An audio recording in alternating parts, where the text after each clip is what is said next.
1 minute बाद शुरू करते हैं, 2:30 हो जाएगा। ठीक है। पापा जी किस में हैं आपके, फादर? पापा जी की दुकान है सर हमारे। गांव में? जी सर। अच्छा, तो आप, मुझे लगता है घर में पढ़ने वाले आप ही हैं, और भी हैं? नहीं सर, मैं ही हूँ। ओके,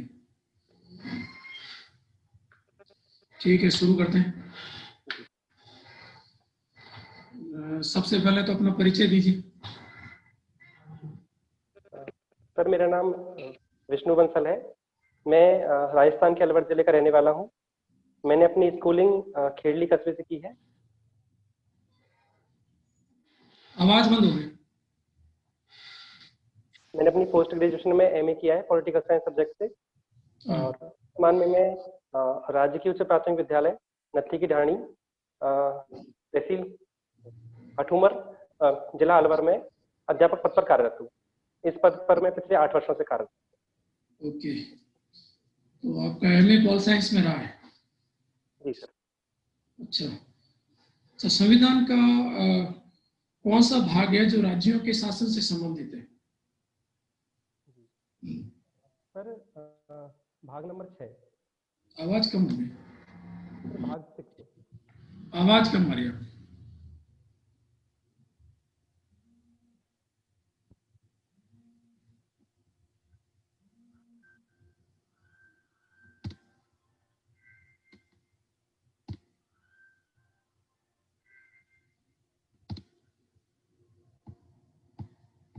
आवाज आ रही है सर? हाँ भाई, कौन सा भाग है जो राज्यों से संबंधित है? सर भाग 6 राज्यों से संबंधित है सर। अच्छा, क्या क्या है राज्यों से संबंधित उसमें? तो उसमें राज्य की कार्यपालिका है, जैसे कि राज्यपाल है, मुख्यमंत्री है, मंत्रिपरिषद है। इसके अलावा जो उच्च न्यायालय है उसके बारे में है सर। मतलब कार्यपालिका, विधायिका और न्यायपालिका तीनों है? जी सर। विधायिका में क्या क्या शामिल होता है? जी सर, विधायिका के अंतर्गत जो विधानसभा है वहाँ की विधानसभा और विधान परिषद वो शामिल होते हैं सर। अच्छा, विधान परिषद का, ये सॉरी, विधानसभा का क्या अनुच्छेद है? क्षमा कीजिएगा सर, मुझे एग्जैक्टली याद नहीं। पॉल साइंस वालों को तो ये सब चीजें आनी चाहिए, कम से कम भाग 7 या 8 तक तो सब चीजें आपके तैयार होनी चाहिए, फिर छोटी मोटी अनुच्छेद बीच बीच में आप कर सकते हैं। ठीक है। और केंद्र शासित प्रदेशों का अनुच्छेद कौन सा है? सर अनुच्छेद इसमें भाग 8 जो है वो केंद्र शासित प्रदेश से संबंधित है। अनुच्छेद 239, 40, 41 ये सर उनसे संबंधित है, यूटी से संबंधित। अच्छा, भाग 8 के। जी सर। अभी जम्मू कश्मीर किस भाग में? सर पहले जम्मू कश्मीर 370 के अंतर्गत का प्रावधान था।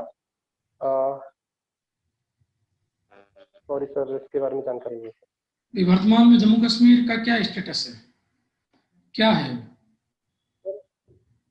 वर्तमान में सर जम्मू कश्मीर के एक यूटी है सर, केंद्र शासित प्रदेश है सर जम्मू कश्मीर। ठीक है। और केंद्र शासित प्रदेश किस भाग में आते हैं? सर भाग 8 में आते हैं सर। तो फिर जम्मू कश्मीर भी तो वहीं आएगा।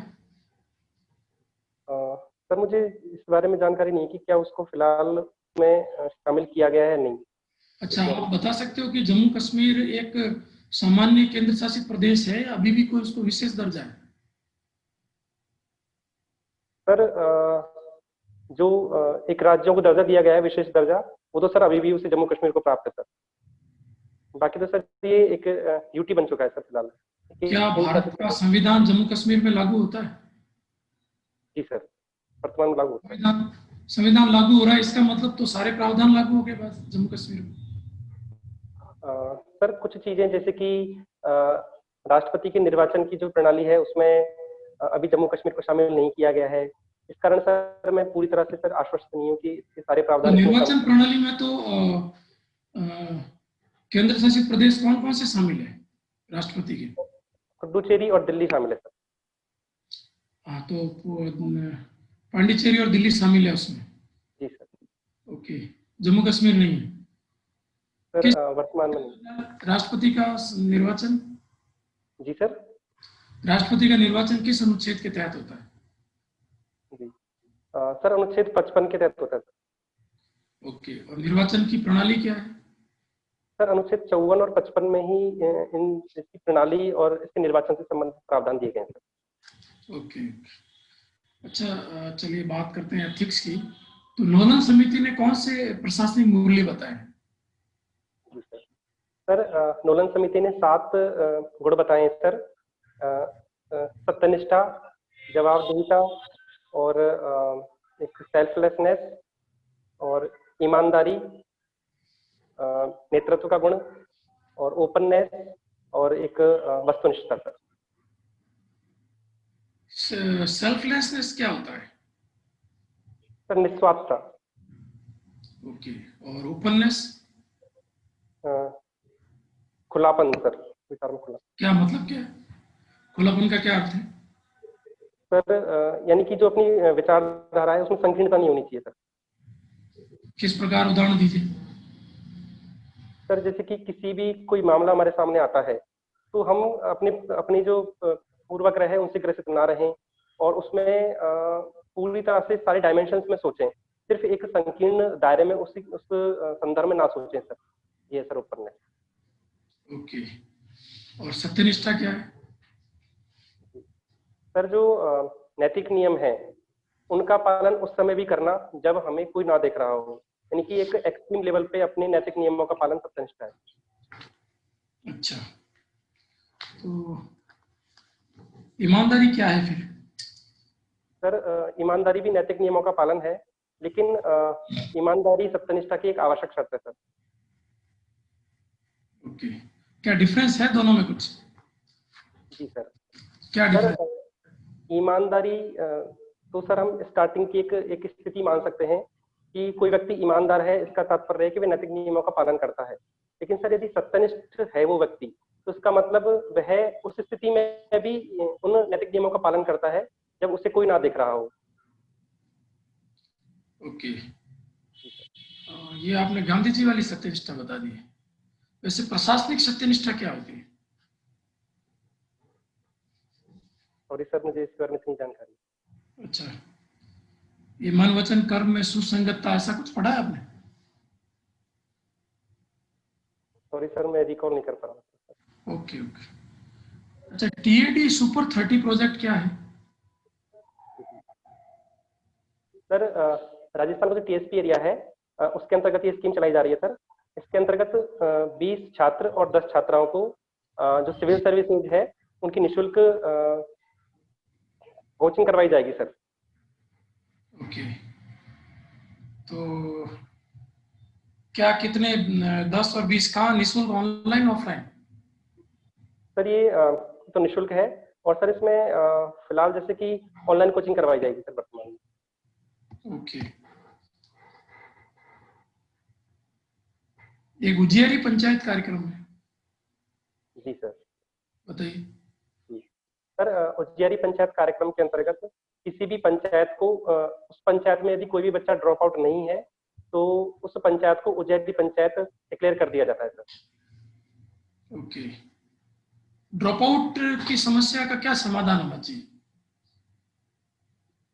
सर ड्रॉप आउट की समस्या का सबसे बढ़िया समाधान है डोर टू डोर सर्वे के माध्यम से ऐसे बच्चों को चिन्हित करना जो पढ़ाई छोड़ चुके हैं और उन्हें पढ़ाई के लिए प्रेरित करना, प्रोत्साहित करना। इसके अलावा जो विद्यालय हैं वो पास में ही हो उन क्षेत्रों के, तो सर ये एक ड्रॉप आउट की समस्या को बेहतर तरीके से समाधान कर सकते हैं सर। इसके अलावा सर सरकार द्वारा भी कई प्रयास किए गए हैं सर इस चीज के लिए सर। कस्तूरबा गांधी बालिका विद्यालय खोले गए हैं बालिका ड्रॉप आउट्स को कम करने के लिए। ओके, तो मिड डे मील कार्यक्रम का भी कुछ इफेक्ट आया इस पे? जी सर, इससे सर सकारात्मक क्षेत्र में प्रभाव पड़ा है सर। सर इससे बच्चों का न्यूट्रिशन जो है वो सुनिश्चित हुआ है और इसी कारण सर बच्चे विद्यालय आने को भी प्रेरित होते हैं सर। क्या है ये कार्यक्रम और कब शुरू हुआ है? जी सर, सर एमडीएम कार्यक्रम 1995 में शुरू हुआ था सर और इसके अंतर्गत कक्षा 1 से 8 तक बच्चों को खाना उपलब्ध करवाया जाता है सर विद्यालयों में एक समय का सर। मॉर्निंग का। तो बीच में इसमें दूध और फल और वो भी शुरू किए गए थे? सर दूध तो इसमें नहीं शुरू किया गया है, बाकी फल सर वर्तमान में चल रहे हैं सर इसमें।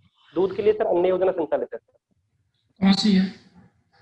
जी सर, अन्नपूर्णा दुग्ध योजना इसके लिए सर संचालित है राजस्थान। अच्छा, कितना दूध आप लोग पिलाते हो बच्चों को? जी सर, कक्षा 1 से 5 तक 150 ml और कक्षा 6 से 8 तक 200 ml दूध पिलाते हैं। ओके। अच्छा, एक ये सेनवॉर्न प्लेयर है, सेनवॉर्न। जी सर। इनके बारे में भी हाल ही में एक चर्चा का विषय रहा, बता सकते हैं क्या रहा? बताइए, है माफ कौन कीजिएगा ये सर। सेनवॉर्न, कौन है? ये सर ऑस्ट्रेलिया के फॉर्मर लेग स्पिनर है सर। ओके। आईपीएल से कोई लिंक है क्या? जी सर। सर ये राजस्थान रॉयल्स टीम के पहले तो राजस्थान रॉयल्स टीम से खेलते थे सर, और उसके पश्चात सर इन्होंने राजस्थान रॉयल्स टीम के लिए कुछ टिप्स दिए थे सर। गाइड करते हैं सर राजस्थान रॉयल्स टीम को, मेंटर है उसके। ओके। जी, हाल ही में एक हिंदी में लेखन के लिए राजभाषा गौरव पुरस्कार दिया गया। पढ़ा है आपने? सॉरी सर, उसके बारे में जानकारी नहीं। ओके। अच्छा, ये विश्व विरासत में राजस्थान के कितने किले लिए गए? सर एग्जैक्टली संख्या तो याद नहीं है सर फिलहाल मुझे, अच्छा, लेकिन बता दीजिए कितने, कौन कौन से किले हैं अभी? जी सर, इसमें आमेर दुर्ग है, और जोधपुर का किला है सर इसमें, अच्छा। मेहरानगढ़ दुर्ग जिसे कहते हैं, और सर इसके अलावा सर मैं रिकॉल नहीं कर पा रहा हूँ। ओके। ये अलवर में इन दिनों अपराध की घटनाएं बढ़ रही है, इसका क्या कारण है? जी सर, अलवर की जो लोकेशन है उसमें सर अलवर की जो सीमा है वह हरियाणा राज्य से लगती है सर, और इस क्षेत्र में सर औद्योगिकरण बहुत ज्यादा हुआ है, और सर जमीनों के दाम भी अत्यधिक बढ़े हैं सर। तो सर लैंड से जुड़े जो लोग होते हैं माफिया टाइप के सर, उन्होंने सर यहाँ पे अपराध, उनकी वजह से सर काफी अपराध बढ़ रहा है सर यहाँ। ओके। क्या किया जाना चाहिए? जी सर, वर्तमान में सरकार द्वारा प्रयास भी किया गया है। अलवर जिले में 2 अलग अलग क्षेत्र बनाए गए हैं इसके लिए, और इसके अलावा सर अपराधियों को पकड़ने के लिए जो तकनीक है उसका सहारा लिया जा रहा है सर इसके लिए सर। अबे कमांड सेंटर वगैरह की सहायता से सर इसको रोकने के लिए प्रयास किया जा रहा है। अच्छा। अच्छा, औरंगजेब ने दारा सिकोह को किस किले में कैद रखा था? सर उसको आंगनबाड़ी दुर्ग में कैद रखा गया था। अच्छा, कारण? सर जो दौराई का युद्ध था उससे संबंधित था सर, पूरी तरह से सर मुझे इसकी जानकारी नहीं है। युद्ध की जानकारी है आपको, दौराई के युद्ध की? सर वो एक उत्तराधिकारी युद्ध था सर, इतनी जानकारी। अच्छा। एक ये राजस्थान में धार्मिक सहिष्णुता के 2 प्रतीक बताइए। सर अलवर में है सर एक तो प्लेस पर ऐसा एक लेस डाउन पैलेस है अलवर में, वह धार्मिक सहिष्णुता का प्रतीक है सर। और lake down palace? Less down palace है सर एक। किस प्रकार वो धार्मिक सहिष्णुता का प्रतीक है? सर वह एक ही जगह पर हनुमान जी का भी मंदिर है, उसके बगल में ही एक मस्जिद है सर एक पास में। ऐसे नहीं, एक ऐसा स्थान एक ही बताओ जहां सभी धर्मों के, या हिंदू मुस्लिम तो कम से कम आते ही आते हैं। सर अजमेर में है ख्वाजा मोइनुद्दीन चिश्ती की दरगाह। राइट। और? सर रामदेवरा का जो मेला लगता है सर उसमें भी गुड। सभी धर्म संप्रदाय के लोग आते हैं। Okay okay. अच्छा, ये एक नौगजा जैन मंदिर है, उसके बारे में सुना है आपने? जी सर। बताएं। सर ये अलवर में स्थित है सर जैन मंदिर, इतनी जानकारी है सर। Okay, good. मेरा अंतिम क्वेश्चन है कि अलवर के संस्थापक कछवा वंश के हैं। जी सर। कारण? सर ये सर जो जयपुर के कछवा शाखा है, कछवा वंश है, उससे संबंध रखते हैं सर। ये उनकी जो एक जो शाखा है उससे संबंध है सर राव प्रताप सिंह। किसने की स्थापना जयपुर की? सर सॉरी, अलवर की? राव प्रताप सिंह जी ने की सर अलवर की स्थापना। ओके, ठीक है जी। राजेश सर। जी सर। नमस्ते सर। नमस्ते विष्णु जी। विष्णु जी, जी सर। ये बताइए, भारत जो है उसके बारे में विष्णु पुराण में क्या लिखा हुआ है? सॉरी सर, इसकी जानकारी नहीं है मुझे। अच्छा, कोई श्लोक है जिसमें भारत की स्थिति के बारे में लिखा है, वो पढ़ा आपने कभी? क्षमा कीजिएगा सर, उस बारे में मुझे जानकारी नहीं है। अच्छा, कोई ऐतिहासिक व्यक्तित्व बताइए जिसका नाम विष्णु राव। सर विष्णुगुप्त है सर। विष्णुगुप्त? जी सर। कौन थे विष्णुगुप्त? चाणक्य नाम जिनको चाणक्य नाम से जिनको ज्यादा जाना जाता है सर। और सर ये प्राचीन भारतीय राजनीतिक चिंतक रहे हैं सर। अच्छा, चाणक्य और विष्णुगुप्त के अलावा एक और नाम था इनका? कौटिल्य था सर इनका नाम। Very good. क्या लिखा है इन्होंने? सर इन्होंने अर्थशास्त्र नामक पुस्तक एक रचना की है सर। अच्छा, और अर्थशास्त्र का विषय? सर राजनीति विज्ञान सर। अच्छा, प्रशासन में क्या सीख मिल सकती है इस बुक से? जी सर इसमें जो शासन संबंधी जो अवधारणाएं हैं उनके बारे में बताया गया है सर। नहीं, मैं पूछ रहा हूँ, प्रशासन, आप एक प्रशासनिक अधिकारी बनना चाहते हैं तो आपको अगर कहा जाए कि अर्थशास्त्र से कुछ सीख लीजिए, आप क्या सीख मिलती है इससे? जी सॉरी सर, संदर्भ में जानकारी। चलिए, भारत के वैज्ञानिकों की जानकारी है आपको?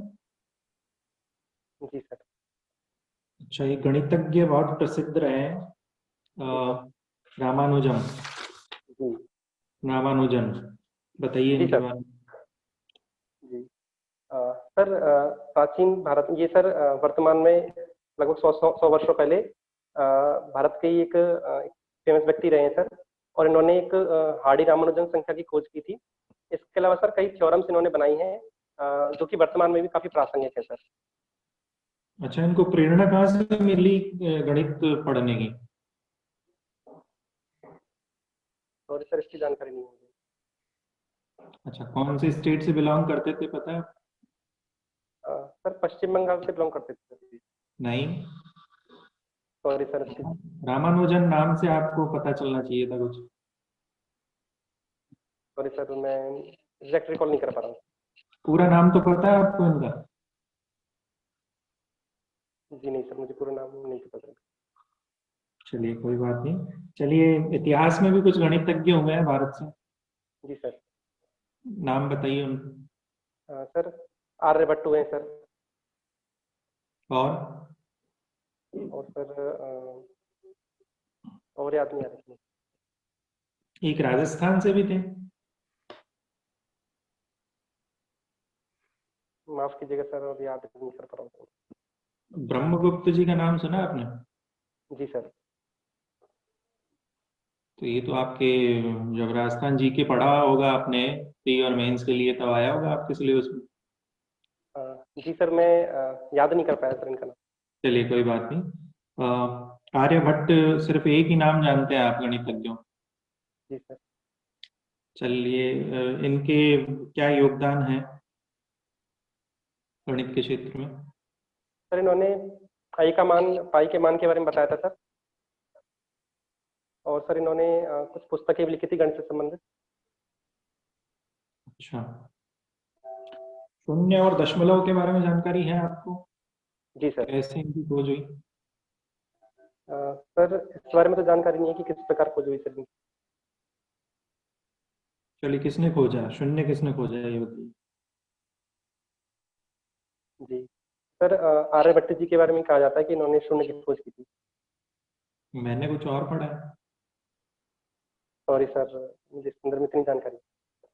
और दशमलव? सॉरी सर, इस संदर्भ में जानकारी नहीं है कि किसने नहीं खोजी। अच्छा, किस संदर्भ में जानकारी है इतिहास में, आप बताइए जो आपका अच्छे से पढ़ा हुआ है कोई।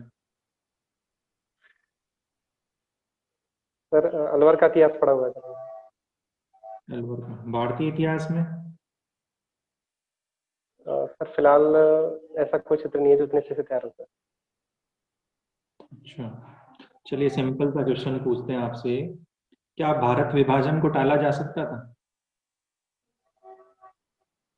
जी नहीं सर, उस समय सर जो परिस्थितियां थी वो काफी हिंसक हो चुकी थी सर, और भारत विभाजन को टालना सही, भारत विभाजन को टाला नहीं जा सकता।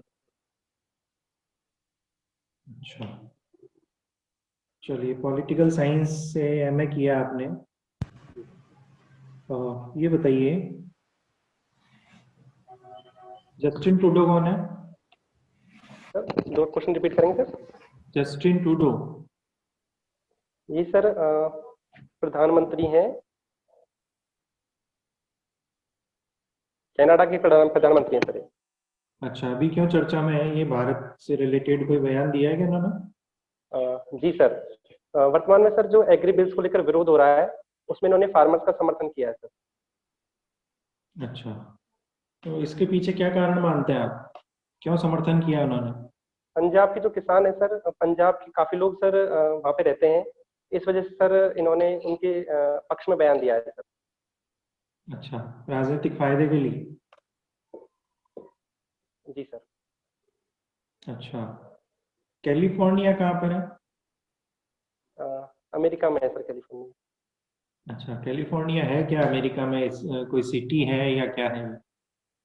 एक प्रांत है सर अमेरिका में कैलिफोर्निया। अच्छा, अमेरिका में अभी काफी क्षेत्रों में, कैलिफोर्निया और आसपास के क्षेत्रों में जो जंगल की आग है वो फैलती जा रही है, वहां पर ये कोई बड़ा मुद्दा नहीं है क्या? सर काफी बड़ा मुद्दा है सर आग फैलना। ज्यादा कोई बहस होती नहीं है वहाँ की राजनीतिक गलियारों में इस बारे में? लोगों को पलायन करना पड़ रहा है। सर वहाँ बहस होती होगी सर, हमें शायद इसकी जानकारी नहीं हो पाती होगी। अच्छा, हमें जानकारी नहीं हो पाती। चलिए ये बताइए, अभी जो वहाँ के नए राष्ट्रपति हैं, जो जो बिडेन, जी सर। अभी उन्होंने शपथ ले ली क्या? जी नहीं सर, अभी शपथ नहीं ली सर उन्होंने। कब लेंगे? सर 20 जनवरी को उनको शपथ ग्रहण समारोह था। अच्छा, अच्छा, राष्ट्रपति बनने से पहले इनका भारत के प्रति क्या रुख था? सर भारत के प्रति सकारात्मक रुख था सर इनका। मैंने कुछ और पढ़ा है कि भारत विरोधी थे, जी नहीं सर, आलोचना करते थे। काफी मुद्दे सर ऐसे होते हैं जिसके ऊपर व्यक्तिगत राय होती है सर सभी की अलग अलग, और उस समय सर ये विपक्ष में थे तो उस राय का भी फर्क पड़ता है सर। बाकी ऐसे अच्छा, ओपनली विरोध नहीं किया। राष्ट्रपति पद से पहले ये किन किन उच्च पदों पर रह चुके हैं? सर ये यूएसए के उपराष्ट्रपति रह चुके हैं सर। कितने वर्षों तक? सर ये जहाँ तक मैं रिकॉल कर पा रहा हूँ 2 कार्यकाल तक उपराष्ट्रपति रहे सर ये। Very good. और सीनेटर भी रह चुके हैं क्या? जी सर, सीनेटर भी रह चुके हैं सर ये। अच्छा, अभी एक मैं लेख पढ़ रहा था, राजनीतिक लेख था, भारत की विदेश नीति से संबंधित था, उसमें ये था कि इनका झुकाव या इनकी जो नीतियां हैं वो चीन और पाकिस्तान के प्रति उतनी कठोर नहीं है जितनी ट्रंप की थी। क्या कहना चाहेंगे आप इस बारे में? सर अभी तो खैर ये बात सामने आएगी कि किस प्रकार की नीति ये अपनाते हैं दोनों देशों के प्रति, लेकिन सर जहाँ तक मैं समझता हूँ कि चाइना को फिलहाल अमेरिका को काउंटर करने के लिए कहीं ना कहीं भारत का साथ देना बहुत आवश्यक है, और व्यक्तिगत विचारधारा का यहाँ प्रभाव नहीं पड़ता। एक जो विदेश नीति होती है वह राष्ट्र हित के आधार पर चलती है, और अमेरिका का राष्ट्र हित इस समय भारत का साथ देने में है सर। अच्छा, चलिए बताइए, लोकतंत्र में जन आंदोलनों का क्या रोल रहता है? सर इनके माध्यम से जनता अपनी बातें सरकार तक पहुंचाती है। कुछ मुद्दे ऐसे होते हैं जिनकी ओर जनता सरकार का ध्यान अपनी ओर आकर्षित करना चाहती है सर। अच्छा, सही है क्या? सर शांतिपूर्वक तरीके से यदि ऐसा किया जाए तो सही है सर। अच्छा, चलिए बताइए, राजस्थान में किसान कहाँ पर आंदोलन कर रहे हैं, कौन से क्षेत्र में कर रहे हैं? सॉरी सर, इस बारे में जानकारी नहीं। चलिए, अभी जो किसान आंदोलन कर रहे थे और उन्होंने सरकार को वार्ता के लिए कहा, तो सरकार ने कितने संशोधन करने पर सहमति जताई है कृषि कानून में?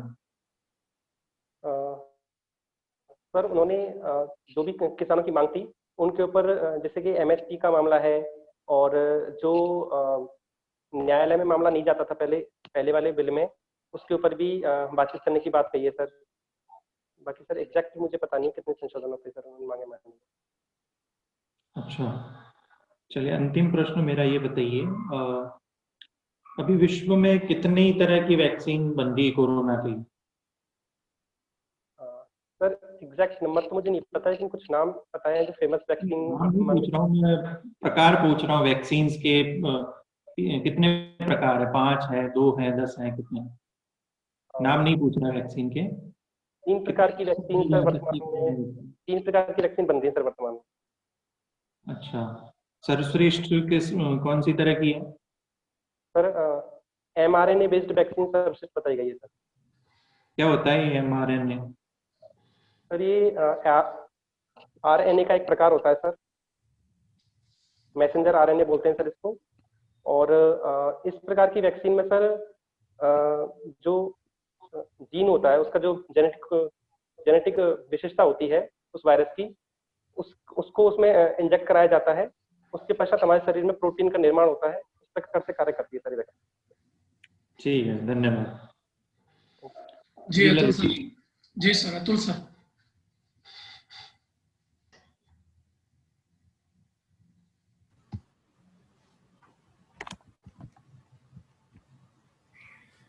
विष्णु जी, मेरी आवाज आ रही है आपको? जी नमस्ते सर। जी नमस्ते। सुन पा रहे हैं मुझे? जी सर। आपने पॉल साइंस से पीजी किया है जी सर। और अभी टीचर हैं आप। जी सर। क्रिकेट खेलते हैं। जी किस किस टीम के बीच में आज मैच हो रहा है? सर आज भारत और ऑस्ट्रेलिया के बीच मैच हो रहा है सर। और इसके किसने अलावा टॉस जीता है? सर ऑस्ट्रेलिया ने टॉस जीता है सर। बैटिंग कौन कर रहा है पहले? सर ये मैं नहीं देख पाया क्योंकि मुझे यहाँ जुड़ना था इस वजह से। अच्छा अच्छा। इसके पहले भी वनडे सीरीज भी हुई है। जी सर। क्या रिजल्ट था उसका? सर वो ऑस्ट्रेलिया ने जीत ली। कितने मैचों की सीरीज थी? 3 मैचों की सीरीज थी सर। तो 3-0 क्लीन स्वीप किया है ऑस्ट्रेलिया ने। नहीं सर, 1 मैच इंडिया ने जीता है, 2 मैच ऑस्ट्रेलिया ने जीते। 2-1 से जीता है सर ऑस्ट्रेलिया। अच्छा अच्छा। इंडिया ने 1 मैच जीता, कौन था उसमें man of the match? Sorry sir, उनका नाम मैं रिकॉल नहीं कर पा रहा। Hardik Pandya. Thank you sir. Virat Kohli ने कुछ नया रिकॉर्ड बनाया है। जी सर। क्या है? वनडे मैचों में 12,000 रन सबसे तेज गति से पूरे किए सर उन्होंने अब तक।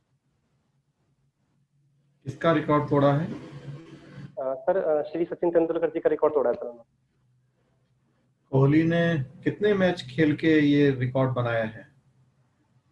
सर एग्जैक्टली नंबर मुझे याद नहीं है, आप कहे तो मैं अनुमान लगा सकता हूँ। जी। सर लगभग 250 मैच खेलकर उन्होंने ये रिकॉर्ड तोड़ा है। और सचिन ने? सर एग्जैक्ट तो याद नहीं है सर, लेकिन लगभग 300 मैच खेले सर उन्होंने उनका रिकॉर्ड तोड़ने के लिए। अब तक कितने लोग 12,000 प्लस रन बना चुके हैं? सर लगभग 8 बैट्समैन 12,000 प्लस रन बना चुके हैं सर। 1 नंबर पे कोहली है, 2 नंबर पे तेंदुलकर हैं। सर फास्टेस्ट स्पीड से बनाने के हिसाब से देखें तो सर नंबर 1 पर है। बाकी कोहली। सबसे ज्यादा सचिन तेंदुलकर जी हैं सर। सॉरी, सबसे ज्यादा रन बनाने के मामले में तेंदुलकर है टॉप पे, और सबसे तेज बनाने के मामले में विराट कोहली जी हैं सबसे सर। तेज 12,000 बनाने के मामले में कोहली है जी, उसके बाद तेंदुलकर है। जरा तेंदुलकर के बाद और एक दो लोगों के नाम बता दीजिए। सर एग्जैक्टली नंबर तो मुझे याद नहीं है उनके, लेकिन रिकी पॉन्टिंग है, कुमार संगकारा है, और बाकी सब मैं याद नहीं करता। रिकी पॉन्टिंग तो नहीं दिख रहे थे उस लिस्ट में, मैंने भी देखी वो लिस्ट। कुमार संगकारा तो थे, रिकी पॉन्टिंग तो नहीं दिखते उस लिस्ट में मुझे। सॉरी सर, जहाँ तक मुझे याद है, बाकी सर मैं इसमें जानने का प्रयास करता अच्छा, तो आप क्रिकेट खेलते हैं तो क्या करना पसंद करते हैं आप, बैटिंग बॉलिंग या ऑलराउंडर? हूँ। सर मैं ऑलराउंडर हूँ। ऑलराउंडर हैं आप। किस तरह की बॉलिंग करते हैं? सर ऑफ स्पिन करता हूँ सर। ऑफ स्टंप बॉलिंग करते हैं। जी सर। तो ये off stump bowling fast bowling में होती है या स्पिन में होती है? सर ये स्पिन। आपकी आवाज कट जा रही है, आपका ऑडियो बंद हो गया। जी बताएं। जी सर। सर ये स्पिन में होती है सर, ऑफ स्पिन। अच्छा, ऑफ स्पिन। कितने टाइप की स्पिन बॉलिंग होती है? सर लेग स्पिन होती है सर, और एक ऑफ स्पिन होती है सर। इसके अलावा सर बॉल के और भी टाइप्स होते हैं सर। दूसरा है गुगली है। ये सब स्पिन बॉल के ही टाइप हैं। जी सर। और ये चाइना मैन ये क्या होता है, एक वर्ड सुनते हैं चाइना मैन। जी सर, चाइनामैन बॉलिंग होती है सर जब कोई लेग स्पिनर जो होता है वो लेफ्ट हैंड से लेग स्पिन बॉलिंग करता है, तो उससे चाइनामैन बॉलिंग बोलते हैं सर। अच्छा अच्छा। चलिए, तो अब 2020 सीरीज हो रही है, इसके बाद टेस्ट सीरीज भी होनी है। जी सर। कितने होने 2020 मैच?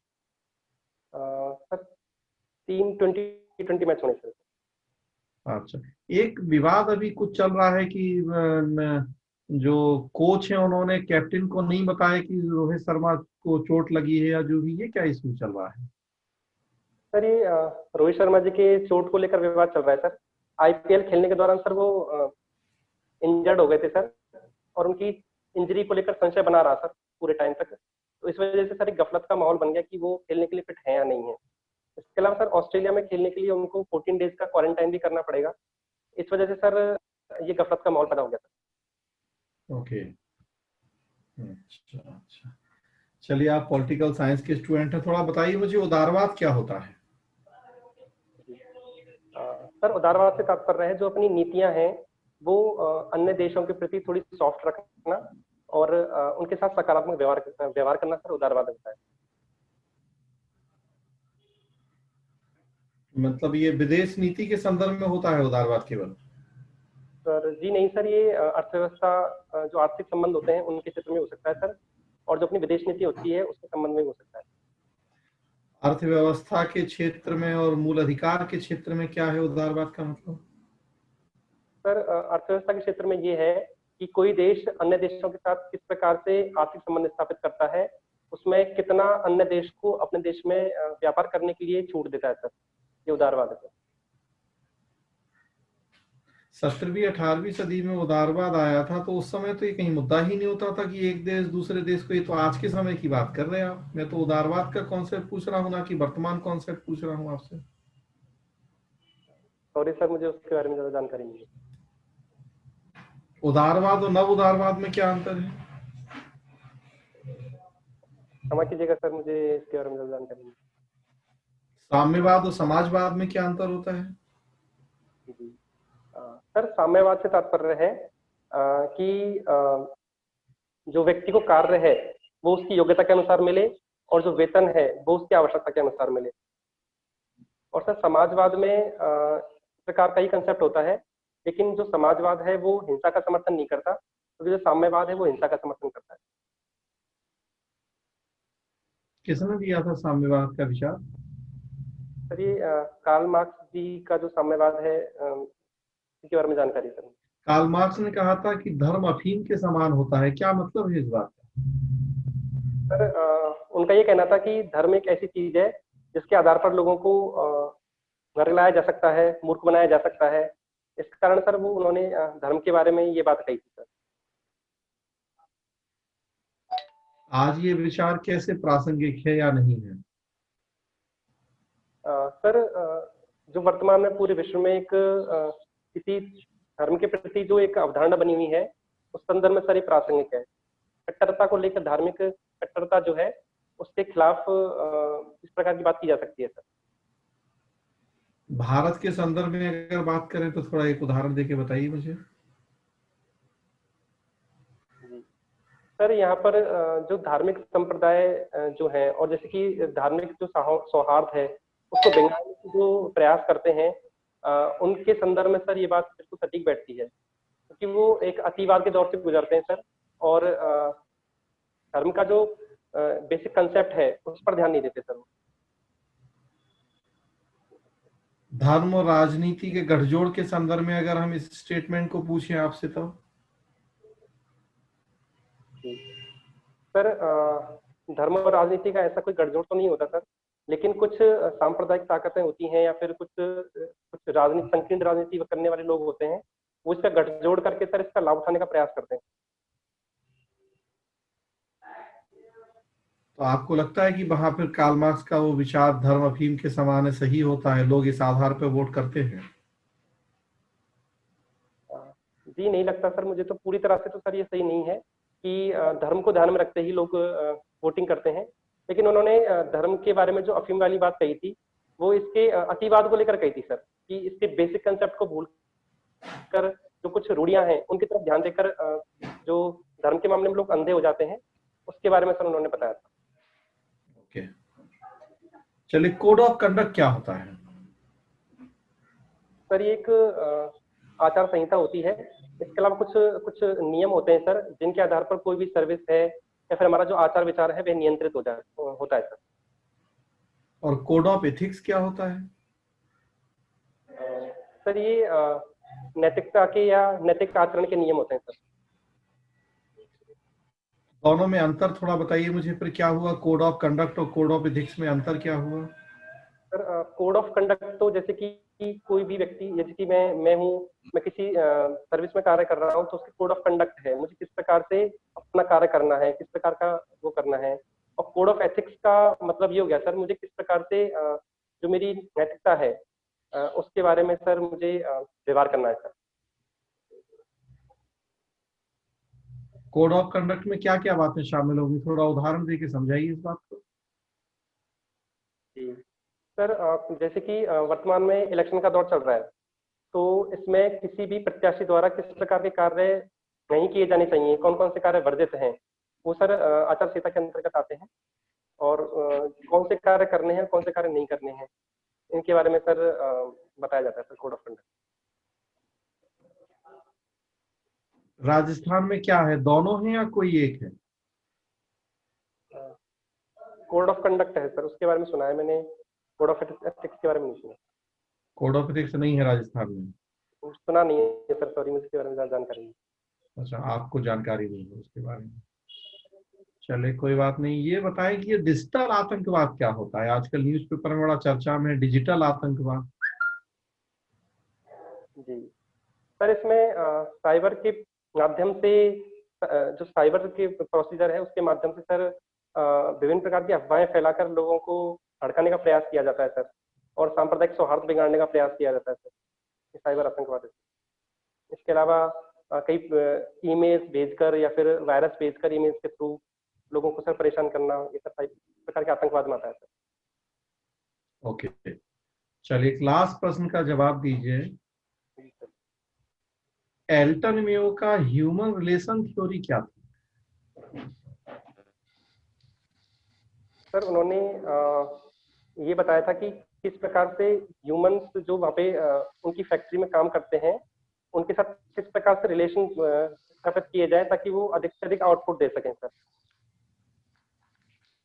क्या वो थ्योरी आज के समय में प्रशासन में लागू हो सकती है? सर यदि जो हमारे फैक्ट्री में काम करते हैं या फिर जो अधीनस्थ होते हैं, उनके साथ अच्छे संबंध स्थापित किए जाएं, तो सर बिल्कुल से आउटपुट अच्छा होता है सर। तो संबंध स्थापित होंगे तो फिर तो लोग काम ही नहीं करेंगे। जी नहीं सर, क्योंकि सर जो कार्य करने वाले होते हैं वो ह्यूमन होते हैं, उनकी भावनाएं होती हैं सर, तो उनकी भावनाओं को थोड़ा उसी प्रकार से रेगुलेट करना और उन्हें किसी प्रकार की हानि ना पहुंचाना, ये सर ये कार्य किया जा सकता है। ओके, ठीक है। ललित सर। जी राजेश सर। जी विष्णु जी, जी सर। विज्ञान से जुड़ा हुआ इतिहास पता होना चाहिए आपको। जी सर। वैज्ञानिकों के बारे में जानकारी होनी चाहिए, ओके। और करंट अफेयर्स तो है ही। पॉलिटिकल साइंस से आपने किया है एमए, तो जो राजनीतिक मुद्दे हैं, घटनाक्रम है, अंतर्राष्ट्रीय हो चाहे राष्ट्रीय हो, ठीक है, वो पता होना चाहिए आपको। कुछ ज्ञानात्मक कमजोरियां हैं, बाकी व्यक्तित्व आपका अच्छा है, विनम्र है आप, धैर्य है आप में, बोलने का शैली तरीका सही है। कुछ ये ज्ञानात्मक कमजोरियां हैं, इनको दूर करें। ओके। बाकी ठीक है, शुभकामनाएं। Thank you. अब है डेट विष्णु जी? जी सर। इंटरव्यू डेट आ गई आपकी? जी सर। कब है? 22 दिसंबर है सर। ओके ओके, अच्छा टाइम है, लगभग 15 दिन है आपके पास में। जी सर। तो उसमें वैसे बढ़िया है आपका, ओवरऑल नॉलेज अच्छा है। बस जैसे एथिक्स में जो मेन नीति शास्त्रीय जो प्रशासनिक शब्द हैं, सत्यनिष्ठा, और इनके सैद्धांतिक अर्थ देख लीजिए एक बार, है ना। और पॉलिटी में मेन अनुच्छेद भी आने चाहिए जो करंट से रिलेटेड घटनाक्रम है वो। राजस्थान करंट को एक बार और पढ़े 2-3 महीने का, और राजस्थान जीके को थोड़ा सा और देख लें, आर्ट कल्चर वगैरह को। बाकी ओवरऑल बढ़िया है आपका, बस बहुत ज्यादा तो नहीं है आपके बारे में बताने के लिए, बढ़िया किया है आपने। जी अतुल सर। जी विष्णु जी, ओवरऑल बिल्कुल अच्छा है आपका। थोड़ा सा जो भी 15 दिन का समय आपके पास है, पॉल साइंस को थोड़ा सा देखिए, क्योंकि पॉल साइंस के जो बेसिक कॉन्सेप्ट्स हैं, उदारवाद नव उदारवाद, तो अभी आपको पता होने चाहिए, क्योंकि आप टीचर हैं, पीजी किया है आपने पॉल साइंस से, और न्यूज़पेपर अच्छे से पढ़िए आप। तो 15 दिन में जितना कर सकते हैं उतना कर लीजिए। ओवरऑल अच्छा है आपका। Thank you sir. जी जी सर, अगले